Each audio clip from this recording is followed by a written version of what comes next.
Mathieu Gadiri, bonjour. Bonjour Eva. Avec le journaliste Stéphane Jouani, vous avez écrit l'histoire de votre vie, une vie folle, une vie digne du bureau des légendes. Notre agent iranien, paru aux éditions du Nouveau Monde, d'étudiant à espion pour la DST, c'est votre étonnant destin que vous racontez. Alors, tout d'abord, pourquoi avez-vous voulu raconter votre histoire ? En fait, pour deux raisons. D'abord, je voulais dire merci à la France qui a accueilli un adolescent dans les années 70 qui est venu faire ses études. Donc, qui lui a permis de faire ses études, de construire sa vie. Et à ma façon, donc, je veux lui dire merci. Merci à ce magnifique pays. Je dis toujours, la France me doit rien. C'est moi qui dois tout à la France. Mathieu Gadiri, vous avez donc raconté cette histoire, cette histoire de vie folle, et vous racontez notamment votre lien spécifique avec le peuple juif dans votre ouvrage. Et pour vous, c'était important aujourd'hui d'être sur Radio J. Vous pouvez nous dire pourquoi ? Oui, bien sûr. D'abord, l'amitié entre le peuple iranien et le peuple juif, ça date pas d'hier. Donc, nos compatriotes juifs ont souffert. Ils ont été obligés de quitter l'Iran, là où ils ont vécu des siècles. Et c'était des citoyens à part entière. Quand j'étais petit, j'avais des amis juifs, arméniens. Parce que vous êtes né en Iran, hein. Vous êtes arrivé en France à 17 ans. Donc, cette amitié dure toujours. C'est-à-dire, on voit très bien maintenant la réaction de plus de 90% des Iraniens sur les réseaux sociaux qui n'arrêtent pas de remercier l'Israël chaque fois que l'Israël attaque et élimine les terroristes au Proche-Orient. Les Iraniens soutiennent pleinement l'action de l'armée israélienne. Mathieu Gadiri, justement, cette action de l'armée israélienne, elle a permis d'éliminer le Hezbollah. C'est l'un des fronts principaux, l'un des axes de l'Iran dans la région. Vous, quand vous êtes arrivé en France, vous étiez tout jeune. Aujourd'hui, on voit ce qui est dit au sein de LFI. Et quand vous étiez tout jeune, vous étiez comme tous les jeunes. Hein, vous étiez d'extrême gauche. Quel regard vous posez aujourd'hui sur ce que la gauche dit de ce qui se passe en Israël et ailleurs ? Moi, je me rappelle, j'avais eu une discussion avec le dernier premier ministre du Shah, Chapro-Baktiar, qui a été assassiné par les agents de la République islamique à Suresnes en 91. Et un jour, il a dit une phrase et ça m'a marqué. Il a dit, quand on est jeune, on est extrémiste. Et c'est avec l'âge, ça s'agit, et on comprend la réalité. Vous, dans votre ouvrage, donc, vous avez été recruté par la police française. Vous avez travaillé pour la DST. Vous avez infiltré les milieux iraniens. Et puis, vous aviez de la famille en Iran. La dernière fois que vous êtes allé en Iran, vous avez dû en partir, en fuir.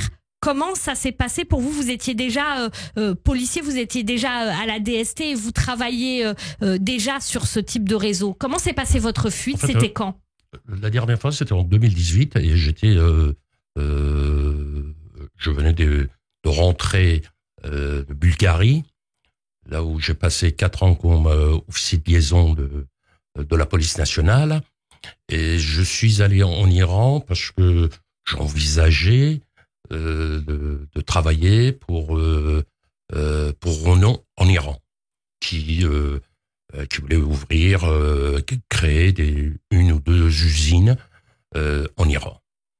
Et c'est en sortant donc que j'ai été arrêté. Ils ont confisqué mon passeport et il a fallu que je puisse les manipuler et leur promettre, parce qu'ils voulaient que je travaille pour eux, Donc, avec mon expérience, j'ai pu leur promettre de collaborer avec eux, mais à condition que je puisse partir. Je leur donnerai des informations plus tard.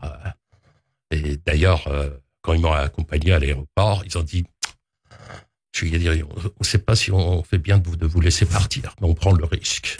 Ils ont pris le risque effectivement de vous laisser partir et vous publiez donc cet ouvrage qui raconte votre vie, Notre agent iranien. Alors vous, dans cet ouvrage, vous avez pénétré ces réseaux iraniens, donc vous en connaissez aussi les méthodes, le discours. Aujourd'hui, vous dites quelqu'un comme Rima Hassan est un agent d'influence iranien. Pourquoi vous dites ça ? En fait, vous savez, aujourd'hui, l'international socialiste a été remplacé par l'international islamiste. C'est-à-dire les deux frères ennemis, à savoir la République islamique chiite et les frères musulmans sunnites, travaillent ensemble. Et ils ont deux objectifs. L'objectif principal, c'est islamiser l'Occident. Mais pour arriver à cet objectif, ils ont un autre objectif commun, c'est-à-dire attaquer et anéantir l'Israël. Donc, ils sont d'accord sur ce point. Alors, la République islamique, depuis des décennies, crée, forme, aide militairement, financièrement les organisations et les groupes terroristes au Proche-Orient. Les frères musulmans, en Occident, ils ont créé leur réseau. Donc, des associations, et puis on voit que la première et la deuxième génération des frères musulmans qui sont arrivés, qui sont en costume, cravate, c'est des chercheurs, c'est des journalistes, des avocats, des professeurs. Et eux, ils essayent d'infiltrer surtout le mouvement des étudiants. Ce qui se passe par exemple à Sciences Po ou à l'Université de Lyon, c'est le fruit de leur travail. Et dans ce cadre-là, les agents d'influence, ils jouent un rôle très très important. Mais pourquoi, d'après vous, qu'est-ce que vous reconnaissez dans le type de discours qui est dit par quelqu'un comme Rima Hassan?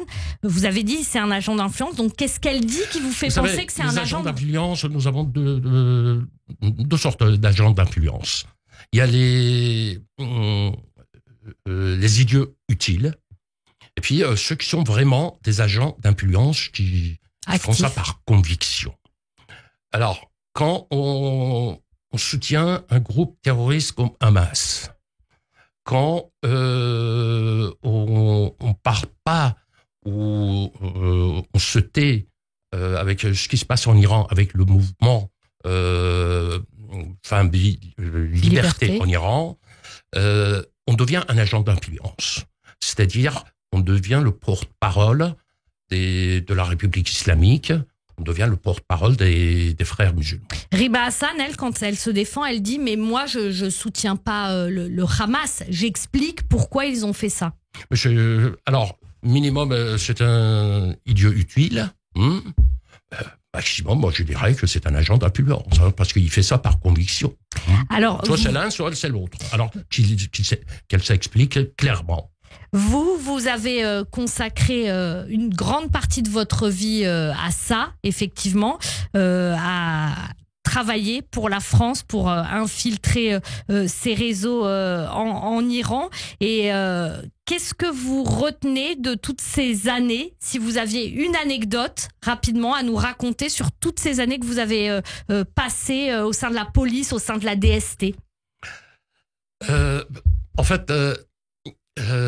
moi, je suis rentré, j'ai été recruté par la DST en 1984-85 jusqu'à 89-90. Donc, on travaillait, on a essayé, on a réussi d'infiltrer le service secret iranien à l'époque. Et ensuite, donc, je suis allé travailler au sein de la police judiciaire. et infiltrer les réseaux des trafiquants de drogue et la criminalité organisée. La seule chose que je pourrais dire, c'est que pendant ces 4-5 ans, on s'est rendu compte que les Iraniens, même à l'époque, ils s'intéressaient à la gauche française. C'est-à-dire, ils savaient très bien qu'ils ne pouvaient pas infiltrer la droite française. Pourquoi ?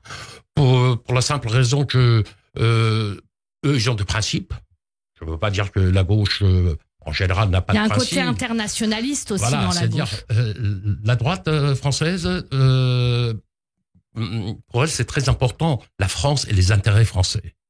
Tandis que pour la gauche, donc c'est le côté international, et ils savaient que c'était beaucoup plus facile de se rapprocher des intellectuels et des responsables de la gauche. Et c'est d'ailleurs par ce biais-là, lorsque vous étiez jeune et de gauche et d'extrême gauche, que vous avez ensuite infiltré ces milieux. Alors c'est à lire, hein, Notre agent iranien d'étudiant à espion pour la DST, l'étonnant destin d'un flic franco-iranien. Donc Notre agent iranien, paru aux éditions du Nouveau Monde. Merci beaucoup Mathieu Gadiri, merci. Merci de m'avoir reçu. Et Radio J, le 6-9, Charlène Villemin.